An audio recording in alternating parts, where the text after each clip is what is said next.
अंग्रेजी और अरबी के बीच ईमानदार होने के लिए वास्तव में एक मुसलमान के रूप में हम पहले से ही इन दो भाषाओं के चरम लाभों को जानते हैं। हमारी अंग्रेजी इसके फायदे जानती है। इस भाषा के साथ हम अध्ययन कर सकते हैं, कहीं भी काम कर सकते हैं और दुनिया भर के किसी भी देश में जा सकते हैं। हम भी प्रौद्योगिकी में पीछे नहीं रहेंगे। इस भाषा के साथ हमारी सामाजिक स्थिति बढ़ेगी। हमें बौद्धिक कहा जाएगा, जो विभिन्न देशों के सभी मनुष्यों के साथ संवाद करने में सक्षम होगा। और सबसे महत्वपूर्ण बात, इस भाषा के साथ हमारे पास बहुत सारा धन प्राप्त करने का अवसर है, क्योंकि हम विकसित देशों में बड़ी कंपनियों में काम कर सकते हैं। इसलिए हमें रुपए की बजाय डॉलर में भुगतान किया जाएगा। इसलिए हम अक्सर उच्चारण सुनते हैं, यदि आप दुनिया पर राज करना चाहते हैं तो भाषा में महारत हासिल करें। एंड दूसरी ओर अरबी में भी हम इसके लाभ जानते हैं। इस भाषा के साथ हम नबी के कुरान और हदीस के अर्थ को समझेंगे।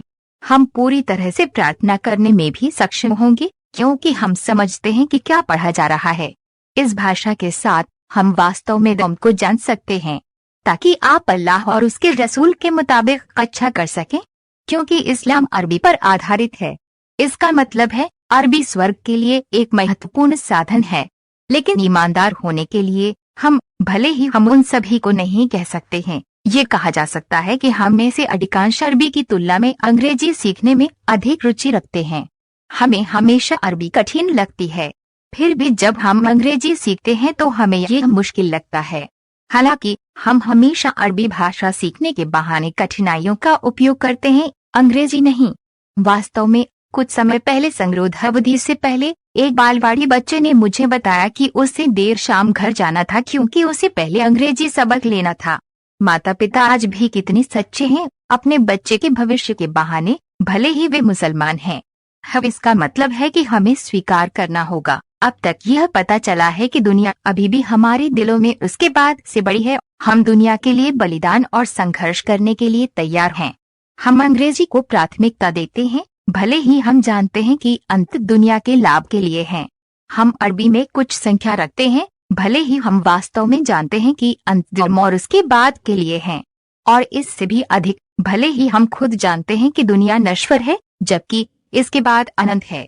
हो सकता है कि अल्लाह के निम्नलिखित शब्द हमारे लिए लागू हों, खेल लेकिन आप दुनिया के जीवन को प्राथमिकता देते हैं, जबकि उसके बाद का जीवन बेहतर और अधिक शाश्वत है। सूरह हलेला 16 से 17। इसी तरह उनके वचन में उन मनुष्यों का उल्लेख है जो दुनिया के ज्ञान में महारत रखते हैं, लेकिन इसके बाद के ज्ञान से लापरवाह हैं।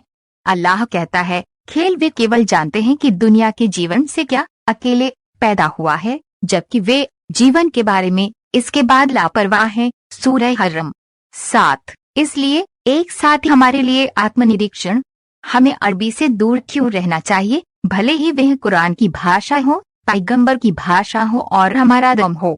चलो अरबी प्यार करते हैं और हमारे बच्चों और पोते में प्यार करते हैं।